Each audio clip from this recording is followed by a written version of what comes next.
वो बोल रहे हैं कि पूरा जो बोकारो धनबाद में लोग उतरे थे इस पे आरसू और बीजेपी के लोग हैं। क्यों नहीं 50 साल झारखंड मुक्ति मोर्चा का हुआ, गुरुजी दुमका जाते हैं, झारखंड मुक्ति मोर्चा का 50 साल धनबाद में मनाया जाता है। उस मंच से रूलिंग पार्टी के नेताओं का या ना उनका सामने आकर बोलने में क्या अर्थ है?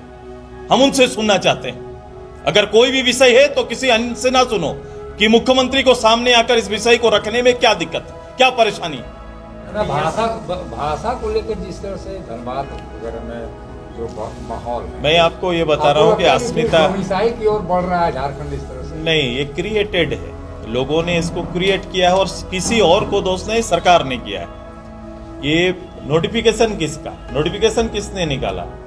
जिस भाषा विवाद को लेकर इतना बड़ा उन्नयन हो रहा है, गांव सामने आ रहे हैं, ये आवश्यकता क्यों पड़ी?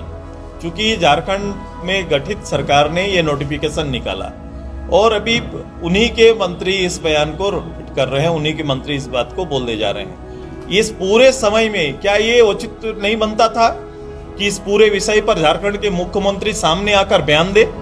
आप झारखंड में ये सारी घटनाएं देख रहे हैं, सारी घटनाएं घट रही है। लोग गांव से एक नौजवान, पढ़ने वाला नौजवान सड़क पर आके अपनी आवाज, अपने हित की बात और चर्चा करने लगा है, झारखंड के स्वाभिमान पर चर्चा करने लगा है, झारखंड के गठन के उद्देश्य को अपने श्रीमुख से बताने लगा है।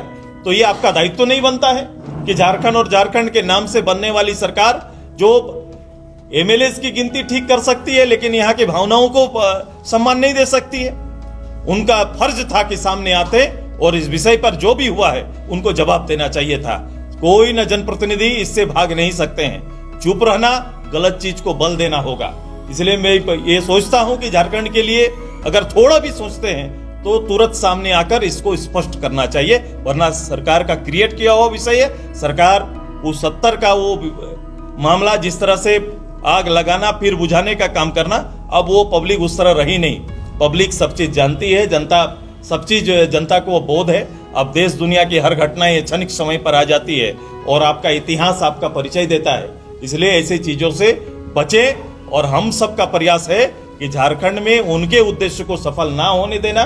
जो उनका उद्देश्य है कि झारखंड में कोविड काल 2 साल उनका बीत गया, 2 साल में जो दायित्व उनका था, जो संकल्प उनका था, जो निश्चय उनका था, जो निश्चय की इतनी बड़ी पोथी जो उन्होंने बना के झारखंड के विश्वास को जीतने का या अपहरण करने का जो काम किया था, आज उस विश्वास तार तार हो रहा है। फिर से उन्होंने फैला के लोगों का ध्यान भटकाने की ये कोशिश सरकार की। झारखंड के शिक्षा मंत्री इन दिनों काफी चर्चे में है, पुतला दहन तक किया गया है, क्या कहना चाहेंगे उनके स्टेटमेंट?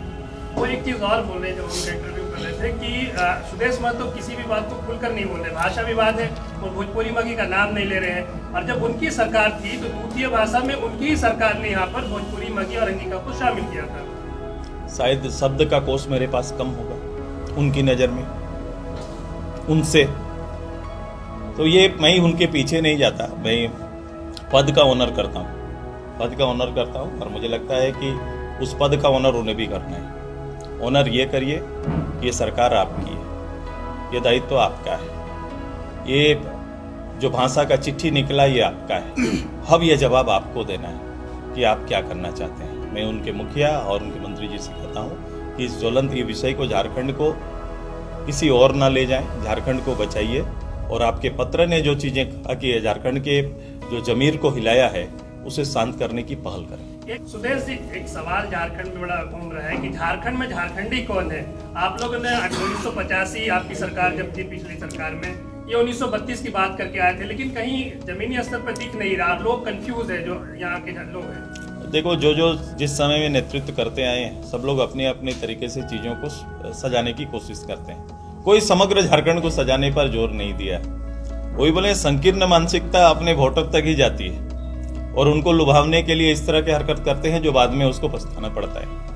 हमारा बड़ा स्पष्ट एक दल के नाते, एक राजनेता के नाते जो क्षेत्र और जो दायित्व, जो संख्या बल है, क्योंकि इसमें संख्या बल बहुत मायने रखता है, उस आधार पर कम से कम नीति स्पष्ट रखनी। हम लोगों ने जब पहले भी और बाद में भी 2015 में जब ये नीति बनाने की बात कर रहे थे तब भी हमारा, और इसके बाद इधर सर्वदलीय बैठक जब इन्होंने बुलाई वर्तमान सरकार ने, तब भी हम लोग बड़ा लिखित रूप से दस्तावेज हमारा रेडी है कि हम कैसे स्थानीयता को डिफरकेट करते हैं, कैसे नीति हम चाहते हैं इस प्रदेश के अंदर। स्थानीयता नियोजन ये बड़ा स्पष्ट है, किसी दल में, इस राज्य में किसी दल ने अभी तक इसको स्पष्ट नहीं किया है। नेताओं का बयान आता है और वो समय के अनुसार आता है। इस तरह के बयान से ना उसके दल के विचार स्पष्ट हो पाते हैं, ना वो इस राज्य को दिशा दे पाते हैं और स्थायित्व इस राज्य के लिए कोई निश्चय कर पाते हैं। हमने बड़ा स्पष्ट कहा है कि अभी हमारे लोग 10 से 15 तारीख तक इस राज्य के सारे जनप्रतिनिधि के पास जाएंगे। जनप्रतिनिधि मात्र केवल विधायक MP नहीं है, बल्कि जनप्रतिनिधि इस प्रदेश के नेता भी हैं। उनके पास जाना और उनसे इस प्रदेश के ज्वलंत विषय पर उनके विचार लेना, ये पार्टी ने एक कार्यक्रम तय किया है।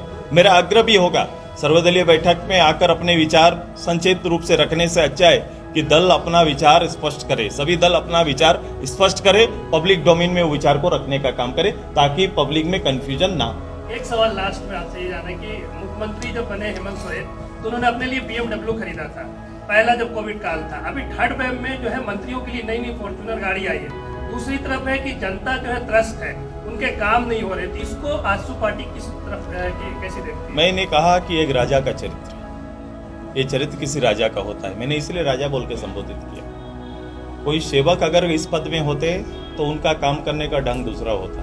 जब राजा आ जाते हैं, जब प्रजा की स्थिति इतनी गंदी है, नौकरी युवाओं से छीने गए, नौकरी का कोई जगह नहीं मिला, आजीविका चलाना मुश्किल हो गया, उस समय इस प्रदेश के राजा और राजा का नेतृत्व करने वाले मंत्री किस रूप आचरण के साथ आ रहे हैं, इसको देखिए। अभी स्मार्ट सिटी बनने की कितनी बड़ी है, स्मार्ट सिटी के लिए घर बनाने के, मंत्रियों के घर बनाने के लिए ये कितनी बड़ी आवश्यकता इस समय थी, जब आपके प्रदेश के गरीबी रेखा से नीचे वाले आबादी के बच्चे 2 साल तक पढ़ाई नहीं कर पा रहे हैं। आप उनके संसाधन जुगाड़ में न लगकर आप अपने जुगाड़ के लिए, अपने आवास जुगाड़ के लिए ही लगे हुए। उनके लिए गाड़ियां खरीदी जा रही है। ये कोई राजनेता का बैठा हुआ एक गरीब को नेतृत्व देने वाला किसी राजनेता का आचरण नहीं हो सकता। खबरों से जुड़े रहने के लिए हमारे चैनल झारखंड न्यूज को सब्सक्राइब कर ले और कोई खबर है अगर